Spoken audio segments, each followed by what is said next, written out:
Saludos y bienvenidos a Literatura para Todos. Hoy hablaremos del poeta francés Charles Baudelaire. Hoy por hoy, un canon de la poesía y de la literatura en todos los tiempos y en todos los idiomas. Uno de los llamados poetas malditos, lleno de bohemia, sordidez, vitalidad, miserableza y también talento. Su vida y su obra de contradicciones, sus versos como espejos del espíritu, lo convierten al día de hoy en un poeta destinado a todos los tiempos. Destino ineludible para la filosofía, la literatura y para todo aquel que persiga la belleza. El autor de Las Flores del Mal es un nombre destinado a reverberar para siempre. Empecemos por hablar de la poesía maldita. Paul Verlaine escribió hacia 1884 un ensayo titulado Los poetas malditos, en donde nombraba, entre otros, a Arthur Rimbaud, a Stéphane Mallarmé, se nombraba él mismo y nombraba también a Charles Baudelaire. Mas, ¿por qué eran malditos? La estética y la vitalidad de estos artistas los llevaban al exilio, a una obligada introspección casi maldita, en tanto que no podían vivir con sus semejantes, siendo diferentes en alma y contrarios a la buena moral de una sociedad parisina, de una sociedad respetable, en sí contrarios a todos los convencionalismos. Vida bohemia entonces, rechazo a todo lo que es convencional, tanto en la vida como en el arte, pues no habría movimiento artístico capaz de acogerlos, en tanto que fueron excepcionales y disruptivos, indeseables, malditos y geniales. Ahora bien, si bien el término poesía maldita suele aplicarse a un grupo de escritores franceses, el término puede ampliarse perfectamente a poetas de todo el mundo, también atormentados, disruptivos y de talento extraordinario, que han terminado en la locura, en el exilio o en el suicidio, como George Trakl, Sylvia Plath, Charles Bukowski, Lautréamont, Cesare Pavese y Alejandra Pizarnik. Baudelaire, ¿acaso el más representativo de los malditos? Propondría una estética de caos y correspondencias casi siempre antagónicas. La escritura y la veneración de Dios y de Satán, de lo bello y de lo horrible, de los vicios y de la virtud, de la pasión y del tedio, de la carne y el alma. Hay en Baudelaire una suerte de metafísica dualista, casi como si dijera que un hombre va más allá y de manera simultánea hacia dos polos, dos contradicciones. Estas correspondencias, como bien lo narra su poema del mismo nombre, son antítesis, y por lo tanto son las puertas hacia una totalidad, hacia todas las caras de una vida plena y profunda, pues desde lo horrible y lo sórdido se alcanza también la belleza. Se divierten a veces los rudos marineros, cazando los albatros, grandes aves del mar, que siguen a las naves, errantes compañeros, sobre el amargo abismo, volando sin cesar. Torpes y avergonzados, tendidos en el puente, los reyes, antes libres de la azul extensión, sus grandes alas blancas arrastran tristemente, como dos remos rotos sobre la embarcación. Aquel viajero alado, cuán triste y vacilante, él, antes tan hermoso, cuán grotesco y vulgar. Uno el pico le quema con su pipa humeante, otro imita, arrastrándose, su manera de andar. Se asemeja el poeta a este rey de la altura, que reta el arco y vence las tormentas del mar. Desterrado en la tierra, burlado en su amargura, sus alas de gigante le impiden caminar. De entre tantas contradicciones, podríamos resumir unas cuantas que lo formarían como hombre y como poeta desde la infancia. Era un hombre refinado, con un gusto por la miseria. Un hombre solitario que temía la soledad. Un hombre que soñaba con otros países y mundos fantásticos y que, sin embargo, era nostálgico y tenía miedo del viaje. Baudelaire nacería en París en 1821. Su padre, Joseph François, era un hombre muy mayor y murió cuando el niño no contaba sino con 5 años. Su madre, Caroline, era joven, no llegaba a los 30. Criado en unos primeros años por la madre joven y amorosa, esta se convierte en una adoración para el hijo, en un ídolo. Desde entonces, ya el pequeño Charles mostraba ser de ánimo frágil y sensible, acaso contenido por la huella narcisista dejada por el amor de la madre. Aquí ocurriría la primera grieta para un alma tan delicada, la primera que no dejaría de rasgarse hasta dar a luz a otras heridas. Fue cuando su madre se volvió a casar, ahora con un teniente, Jacques Saupac, que con los años llegaría a ser general del ejército francés. El amor absoluto destinado al hijo le perteneció por entero al nuevo esposo. Baudelaire fue cuidado ahora por la criada de la familia, Mariette, y posteriormente fue enviado a un internado en Lyon. Baudelaire siempre odió a su padrastro, tanto por haberle robado el amor de su madre, como por su postura y sus normas de militar, las cuales fueron absorbiendo a Caroline, convirtiéndola de una mujer tierna y comprensiva a un ser categórico. Baudelaire escribiría sobre ello: cuando se tiene un hijo como yo, uno no vuelve a casarse. En palabras de Jean-Paul Sartre, quien escribió una brillante crítica a la vida y a la obra de Charles Baudelaire, no hubo una transición de la vida maternal marital a la existencia personal solitaria. Desde aquí, desde esta pérdida perpetua, Baudelaire encontraría que la vida carece de sentido. ¿Qué queda ahora? Sabemos de la bohemia del poeta, de sus largas noches de denostado exceso en compañía de prostitutas, de vino, de hachís, de opio, de la larga bohemia de recitar versos brillantes en oscuros salones llenos de artistas, atracadores y traficantes. Sabemos de su París, de la refinada capital, destino de todos los poetas y pintores, la misma que ocultaba un sustrato de sordidez en el que Baudelaire, de familia acomodada, se sumergía hasta el fondo, acompañándose de mujeres borrascosas, amigos delincuentes y enfermedades como la gonorrea o la sífilis. Aquel era el París de Baudelaire, una correspondencia entre el cielo y el infierno, entre la bajeza y lo sublime, las calles llenas de historias, asesinatos, belleza y amores. Sí, Baudelaire fue el gran poeta de París. Es la naturaleza un templo. Sus pilares dejan salir, a veces, palabras misteriosas. Allí el hombre atraviesa florestas temblorosas de símbolos que inquieren con ojos familiares, como distantes ecos que llegan confundidos en unidad perfecta, tenebrosa y profunda. Basta como las noches y la luz errabunda se responden perfumes, colores y sonidos. Hay aromas tan frescos como niños, aromas dulces como el oboe, verdes como las lomas, y hay otros victoriosos, ricos y corrompidos, que al expandirse incitan a un indecible ascenso como el almizcle, el ámbar, el benjuí y el incienso que cantan los transportes del alma y los sentidos. Al encontrarse solo, reivindicó su soledad hasta terminar por hacerse otro, un ser distinto de su madre y su familia. De acuerdo a Sartre, fue este un goce solitario que llevó hasta el terror. Baudelaire se precipita entonces hacia su destino solitario, con ira y con orgullo, como si buscase rehacerse, reencontrarse en su propia decadencia. Quizá de aquí venga su inclinación hacia la sordidez y el exceso, como si la mirada al abismo pudiera decirle quién era él o en qué podría convertirse. Empieza a escribir sus primeros poemas en la adolescencia. Era tímido, solitario, rencoroso, pero también audaz. Fue un estudiante brillante cuando quería serlo. Mentía mucho sobre sí mismo, con una suerte de mitomanía metódica, dirigida al fin de hacer de sí mismo un mito, una leyenda. Todas sus mentiras y exageraciones fueron deliberadas, sopesadas como si él mismo fuese un personaje literario y fuera preciso escribirse y construirse día a día. Por este tiempo hacía mucho que su alma había caído en el nihilismo, en la gran negación de todo, y como todo nihilista, era orgulloso, soberbio y egoísta. La relación con su familia era desastrosa. El militar en ascenso no toleraba los escándalos de su hijastro por todo París, tomándolos en buena medida como un desafío. Su familia, en un intento por alejarlo de la bohemia y de la vida disoluta, lo envía por barco hacia la India, hacia Calcuta. Sin embargo, Baudelaire, quien tanto añoraba la existencia de países increíbles y la huida hacia ellos, enfermó de nostalgia y de tristeza durante el viaje. La travesía se le haría insoportable y ya cerca de su destino en el Océano Índico, decidió regresar a Francia.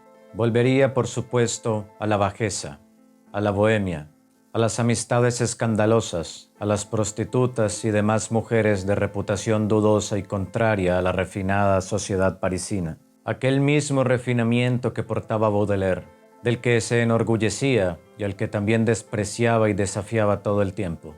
Esta es, sin duda, una de las principales contradicciones en la vida y en la obra de Baudelaire, el de presentarse a sí mismo todo el tiempo como un dandy oscuro, como un hombre elegante, y al mismo tiempo despreciar, desafiar, odiar y menospreciar esta misma elegancia.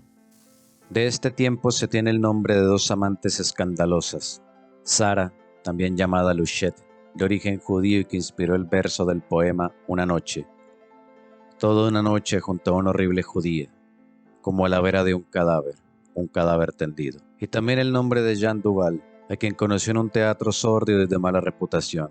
Jean era mulata, soberbia, ruidosa, buscapleitos y vulgar.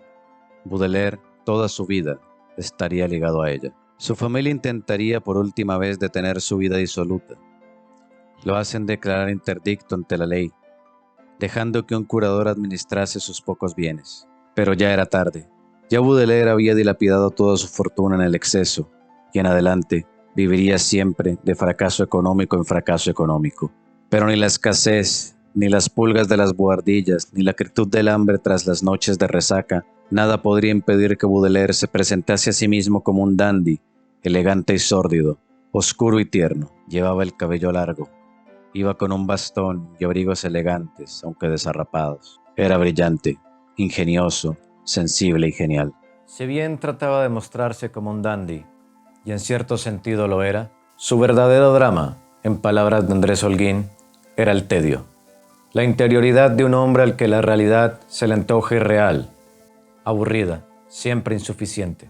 A lo mejor fuese por esto por lo que buscaba una liberación momentánea y efímera en las caricias borrascosas de las prostitutas, en la melancolía del vino y en la dormidera del opio. Por este tiempo, además de su vida de bohemia, de aventuras y fracasos, Baudelaire se formaba a sí mismo como poeta y como artista, convirtiéndose además en un admirable crítico de literatura y de pintura, como lo demuestran sus encendidos comentarios hacia la obra de Eugène Delacroix, o de su descubrimiento en 1848 de la obra de Edgar Allan Poe.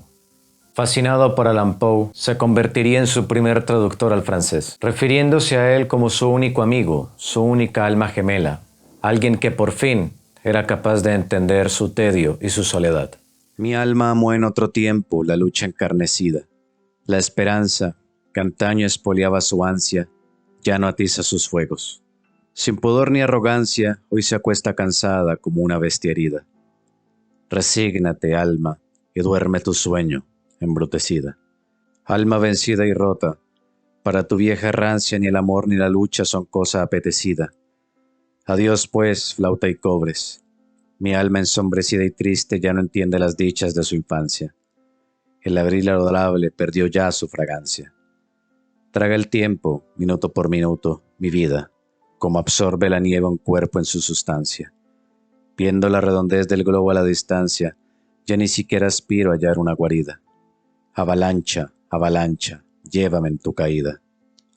Después de 17 años de trabajo paciente y solitario, Charles Baudelaire publicaría la obra cumbre de toda su poesía, uno de los máximos logros de la lengua francesa y de la poesía en todos los idiomas. Publicaría, en 1857, Las Flores del Mal. El libro es condenado por inmoral, por atentar contra las buenas costumbres parisinas. Fue tachado de blasfemio y también de pornográfico. Baudelaire es condenado penalmente a pagar una multa cuantiosa por este libro escandaloso y maldito. ¿Qué podemos decir sobre Las Flores del Mal? La actividad poética de aquel entonces se dividía entre lo que quedaba del romanticismo y el parnasianismo. Baudelaire no era ni lo uno ni lo otro. Su forma de sentir y asumir la existencia lo convierten en un enigma. Cada poema suyo responde a una vivencia interior, algo que no encuentra referencia y termina por expresarse en una estética nueva.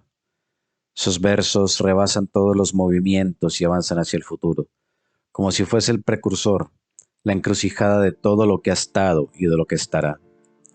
Quizá podría decirse que, como los románticos, Baudelaire buscaba otro mundo, otra realidad, pero su sentido crítico y su nihilismo lo llevan a la desolación, igual que si proyectara sobre su yo el mundo y trasladase la experiencia más íntima de un alma que modela el mundo a su imagen. Hay en Las Flores del Mal una gran pureza de expresión, destinada a un final anhelo de belleza. Pero esta belleza no será jamás serena. Hay una corriente oscura y delirante que la hace temblar.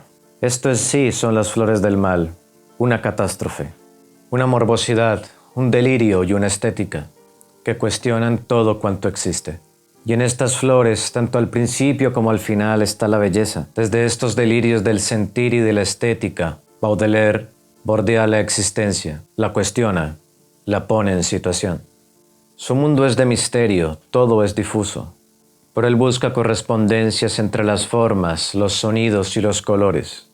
como si así tratase de explicar los estados del alma. ¿Habrá entonces realmente una visión dualista en Baudelaire? Es posible. El universo está lleno de antagonismos, pero todas las formas de la percepción terminan por corresponderse una a otra. Así Baudelaire se sabe perverso, melancólico, consciente de que solo el arte puede salvarlo, y precisamente por esto es que habita en el caos. Después de la publicación de Las Flores del Mal, el horizonte empieza a cerrarse. Trata de entrar a la Academia Francesa de las Letras, pero pronto desiste. Sabía que era imposible que un hombre como él alguna vez fuese elegido. La sensación de exilio, que siempre estuvo en Baudelaire, seguiría creciendo, transformada ahora en soberbia a través de la creación y de la obra literaria. Las reacciones desproporcionadas de sus estados de ánimo se hicieron todavía más presentes, y las enfermedades venéreas contraídas hacía tiempo empezaban a minarlo y envejecerlo prematuramente. Va a Bélgica, con la esperanza de ganar dinero con conferencias de arte y literatura. Regresa a París, arruinado y sin esperanza. En 1866, Baudelaire está ya muy enfermo. Ha sufrido un ataque de afasia y parálisis. Su madre lo interna, ya moribundo, a causa de la sífilis. Ha enloquecido y se ha quedado mudo. El poeta de las bohemias, la gran voz de las noches poéticas, ha callado. Dolería pensar en el Beethoven sordo, en el Nietzsche enloquecido, también desde luego en un Baudelaire sin voz. Tras varios meses de silencio, convertido en una sombra de sí mismo, muere el 31 de agosto de 1867 a los 46 años. Gloria y honor a ti, oh Satán, en la altura del cielo en que reinaste y en la infernal hondura donde sueña en silencio tu vencida existencia. Haz que mi alma, a la sombra del árbol de la ciencia, cerca de ti repose cuando se abra en tu frente, formando un templo nuevo, su ramaje viviente. Oh Satán, ten piedad de mi larga miseria. Para Sartre, hay un fuerte elemento de suicidio en Baudelaire. Mas Baudelaire no busca el fin, sino una última recuperación de su ser, la creación de una esencia que lo librase de la insoportable sensación de estar de más en el mundo, de estar incomunicado de sus semejantes, incubado en el caos interior, en el tedio, el spleen, la certeza de que todo esfuerzo es inútil. Desde luego, para disfrutar de las ventajas del suicidio, es necesario sobrevivir a él. Es por esto que Baudelaire vive en el exceso, no solo por desafío, sino porque vive como un sobreviviente, y cada uno de sus actos es una muerte simbólica. Su poesía de acción e inacción es una muerte y un renacimiento en sí misma. En Baudelaire hay también un recogimiento, un camino, alma adentro, en el que todos los hombres se encuentran, como si su poesía fuese un espejo, como si las flores del mal pudiesen ser un reflejo de cada aquel que lo lea. Aunque exiliado del mundo, desterrado, encontró un modo de comunicarse con sus semejantes, un diálogo de igual a igual con todos los hombres, una conversación de alma a alma. Todos hemos sufrido el tedio, el amor secreto, las ganas de morirse, el deseo del abismo. También hemos sufrido la inclinación hacia la crueldad y hacia la sordidez. Hemos sufrido todo lo que es inconfesable y vergonzoso. Todo aquello sobre lo que Baudelaire, desafiante, escribe.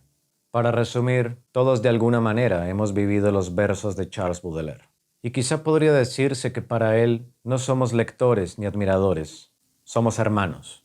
Andrés Holguín hace una magnífica comparación entre Sócrates y Baudelaire, los dos que tuvieron, por sobre la naturaleza y los dioses, al hombre como centro y como medida de todas las cosas. Sabemos que Atenas no perdonó a su filósofo, así como París no perdonó a su poeta. Despreciado, humillado, pero jamás vencido, siempre en pie de guerra con su desafío de luz y oscuridad, de Dios y el diablo, de la pasión y del tedio, de todos los horrores y contradicciones que encierran la totalidad de la vida y la sempiterna presencia de la belleza. Muy bien, esto ha sido todo por hoy. Muchas gracias por haber asistido a este video. Creo, como lo dije al principio, que Baudelaire es hoy por hoy un destino ineludible, además de una gran compañía sin duda alguna para las noches en vela, las noches de soledad y las noches de vino. Nos vemos en una próxima ocasión. Salud.